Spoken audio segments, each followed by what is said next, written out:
বিসমিল্লাহির রাহমানির রাহিম।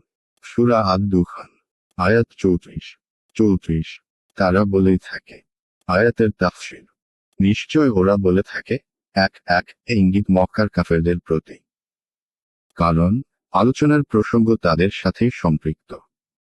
মধ্যভাগে ফিরআউনের ঘটনা তাদেরকে এই কথার উপর সতর্ক করার জন্য বর্ণনা করা হয়েছে যে, ফিরআউনও তাদের মতো কুফরিতে অটল ছিল। তাদের দেখা উচিত তার কি পরিণাম হয়েছে। যদি তারাও কুফরি ও শিরকের উপর অটল থাকে, তবে তাদেরও পরিণাম ফিরআউন ও তার অনুসারীদের থেকে ভিন্ন হবে না। আয়াত 35। আমাদের প্রথম মৃত্যু ব্যতীত আর কিছুই নেই এবং আমরা আর পুনরুত্থিত হব না। আয়াতের তাফসীর।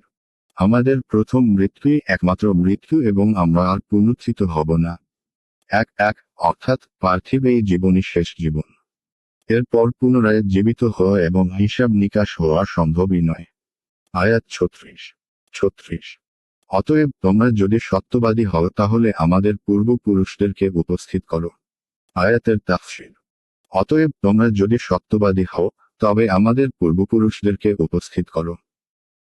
এক এ কথা নবী সাল্লাল্লাহু আলাইহি ওয়াসাল্লাম ও মুসলিমদেরকে কাফেরদের পক্ষ হতে বলা হচ্ছে যে, যদি তোমাদের এই বিশ্বাস বাস্তবেই সঠিক হয় যে পুনরায় জীবিত হতে হবে, তবে আমাদের পূর্বপুরুষদেরকে জীবিত করে দেখিয়ে দাও।